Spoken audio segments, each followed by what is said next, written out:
Bonjour chers frères et sœurs du monde entier, nous voici encore à notre rendez-vous. N'oubliez pas que le plus important n'est pas de suivre et de passer dessus. Il faudrait que non seulement vous appreniez à aimer et à partager cela. N'oubliez pas aussi que l'information, c'est le pouvoir. Celui qui détient l'information détient le pouvoir. Aujourd'hui, nous allons parler du symbolisme du Pâques, de la Pâque. Qu'est-ce que c'est que la fête de Pâques? D'abord, les Africains doivent comprendre que c'est une fête païenne. Ce n'est pas une fête de l'Église catholique, non.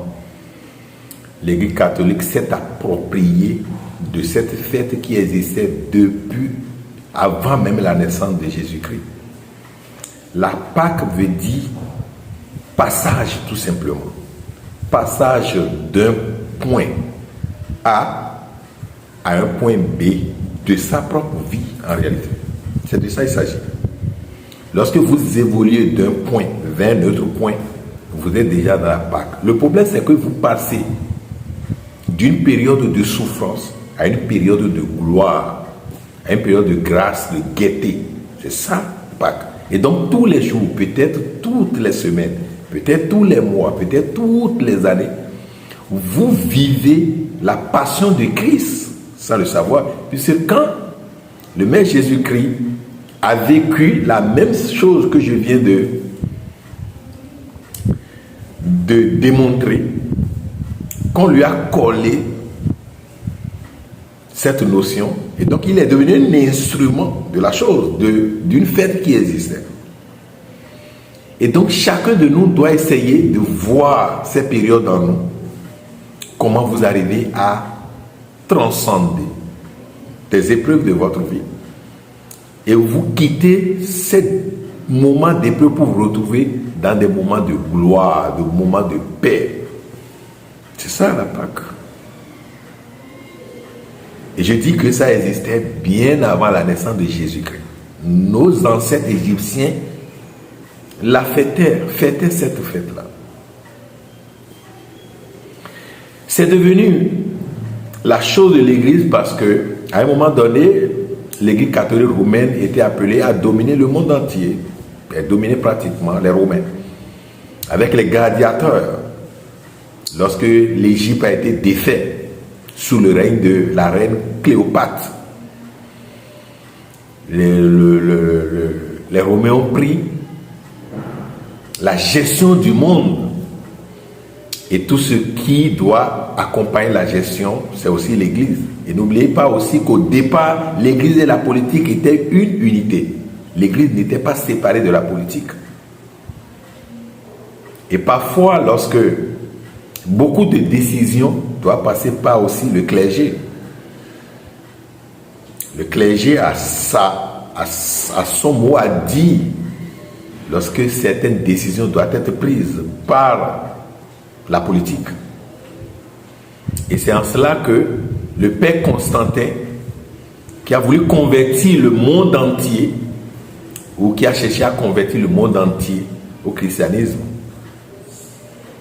et je vais vous souffler quelque chose, vous pouvez aller chercher. C'est sur son lit de mort qu'il a été baptisé. C'est sur son lit de mort qu'il a été baptisé. Mais puisque c'est de la vérité, il s'agit, vous allez comprendre, vous allez vous poser cette question. Qu'est-ce qui me concerne lorsqu'on parle de la fête de Pâques? Et surtout en tant qu'Africain, en tant que Kamite, qu'est-ce qui me concerne? Puisque c'est quelque chose qui existait avant l'arrivée de Jésus et qui continue d'exister. Et donc, que ce soit pour Jésus ou que cela ne soit pas pour Jésus, la question n'est pas à ce niveau. La vraie question, c'est qu'est-ce que je tire de cette fête-là? Surtout en tant qu'Africain. Les autres ont atteint un niveau de vie donné. Si c'est une course, ils ne sont pas très loin de la ligne d'arrivée. Et la même course me pousse à voir que c'est maintenant vous êtes en train de décoller. Nous ne pouvons pas vivre la passion de Christ de la même manière. Ça, c'est faux. La passion de Christ, oui. Jésus, battu, tué sur la croix, mort, enterré, enseveli, ressuscité le 3e jour, c'est une histoire. Et cette histoire n'est pas pour toi, Africain. Quand je le dis, je m'en fous des commentaires. Je parle à ces éclairés qui sont prêts à comprendre. Je ne jette pas de l'opprobre sur une religion, non. Je ne dis pas que Jésus n'est pas mort et ressuscité, non. Mais qu'est-ce que nous, Africains, nous allons tirer de cette passion-là? C'est de ça qu'il s'agit. Et au-delà de nous, Africains, il y a aussi chaque Africain. Parce que les Africains, tous les Africains n'ont pas le même niveau de vie. Si Jésus a subi tout ce qu'il a subi jusqu'à mort, enterré, descendu dans les enfers, et 3e jour ressuscité des morts, tu dois être capable de le faire à chaque fois, au lieu de te plaindre sans arrêt. Au lieu de parler tout le temps des dettes qui t'accablent,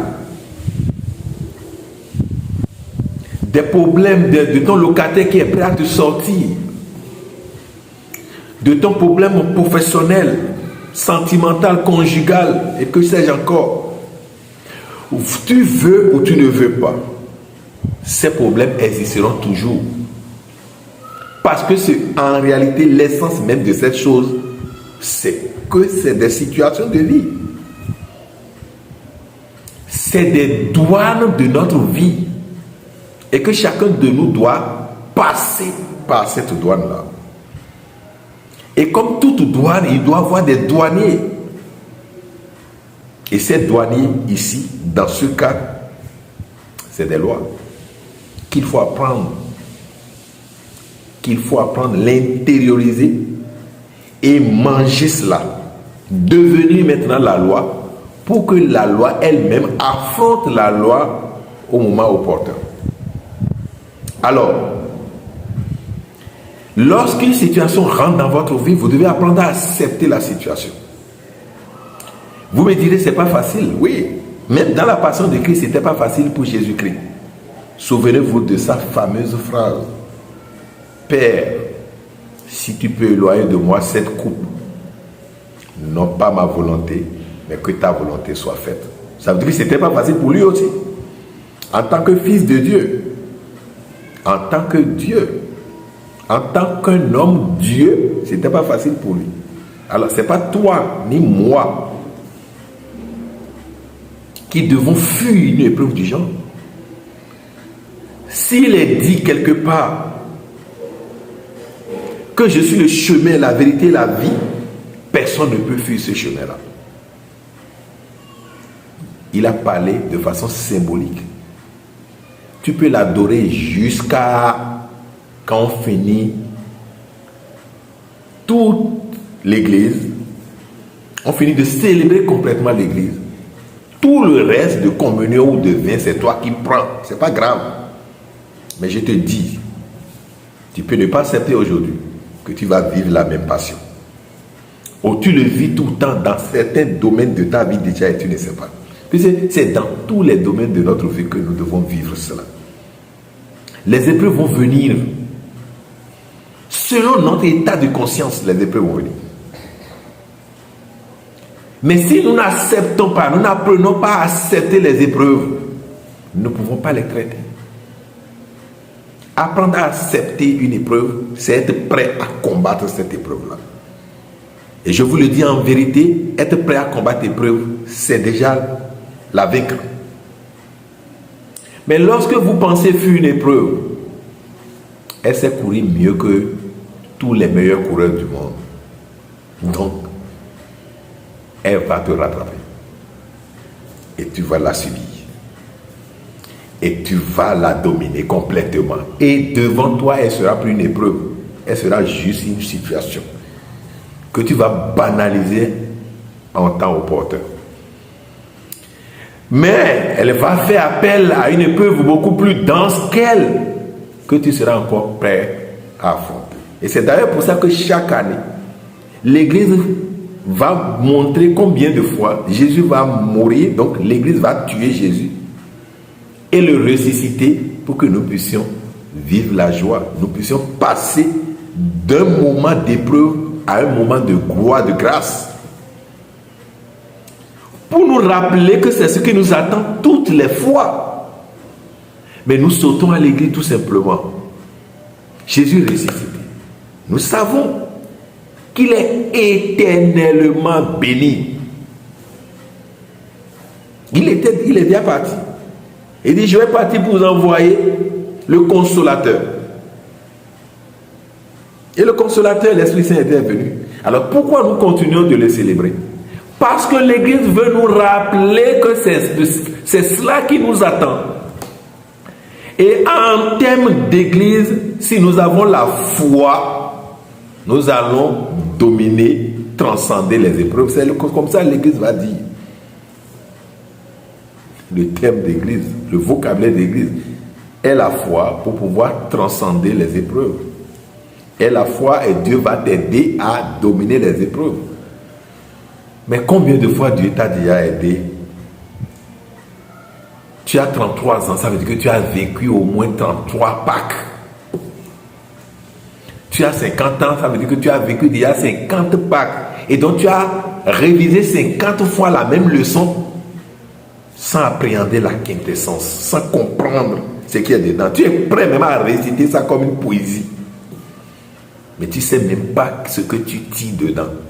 Et il y en a de même pour toute ta vie. Tu vis les épreuves sans copier quelque chose dedans.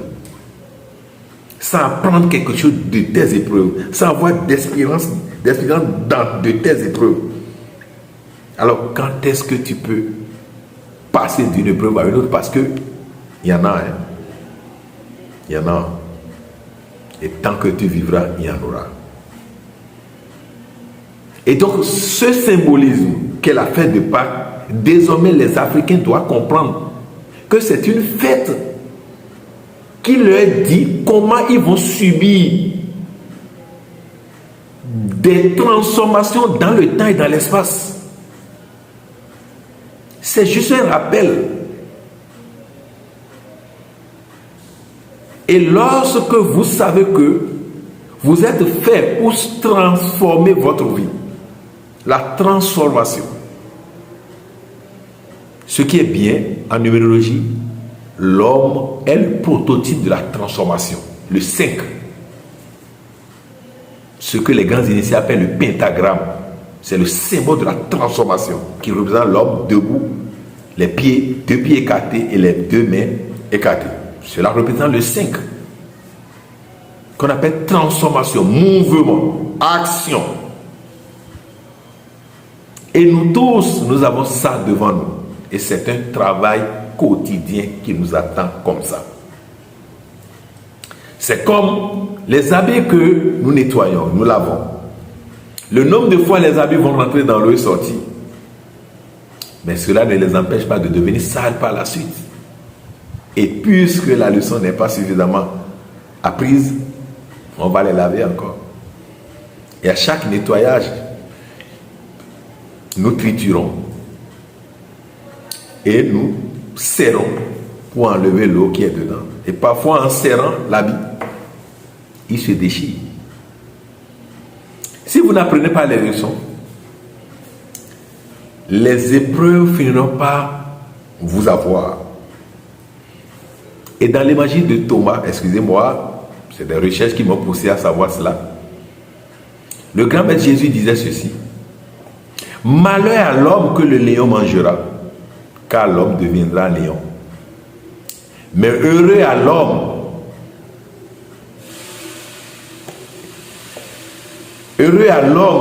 qui a réussi à manger le lion, ou heureux au lion que l'homme mangera, le lion deviendra homme. Si vous n'apprenez pas à manger les épreuves seront comme de lions pour vous manger. Et c'est ça qui fait que nous nous plaignons tout le temps. Nous donnons aux lamentations. Et ce faisant, nous multiplions les épreuves. Au lieu d'en traiter 2, 3, 4 pour finir cette classe et rentrer dans une autre classe, par nos plaintes et lamentations, nous multiplions encore les épreuves. Au lieu d'en traiter 4 pour une classe, nous traitons 16. Et nous avons 16, parfois 32. Par 64, 128 et que sais-je encore. Il faut que nous apprenions à mourir devant les épreuves. Et parfois, le terme mourir avec les épreuves, c'est parce que vous ne pouvez pas vous en débarrasser. Et pour les détruire à jamais, on meurt avec. Ça, c'est un symbolisme égyptien. Les grands pharaons ont appris à mourir avec leurs épreuves et à renaître de nouveau. Et quand ils sortent, les épreuves ne peuvent plus sortir. C'est ça la résurrection, le vrai sens de la résurrection.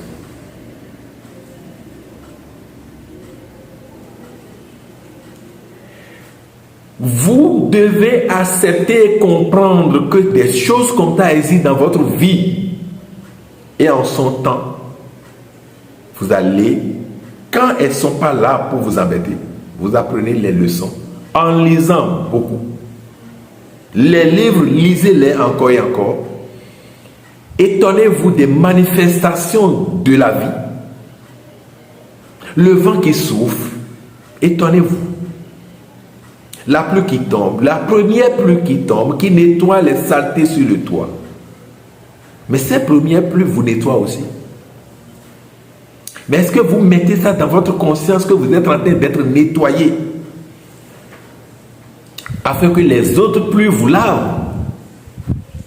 N'oubliez pas, lorsque il y a saison sèche, les feuilles de tôle sont toutes sales. Et la première pluie nettoie un peu déjà les toits. Et les pluies qui suivent finissent par les rendre propres.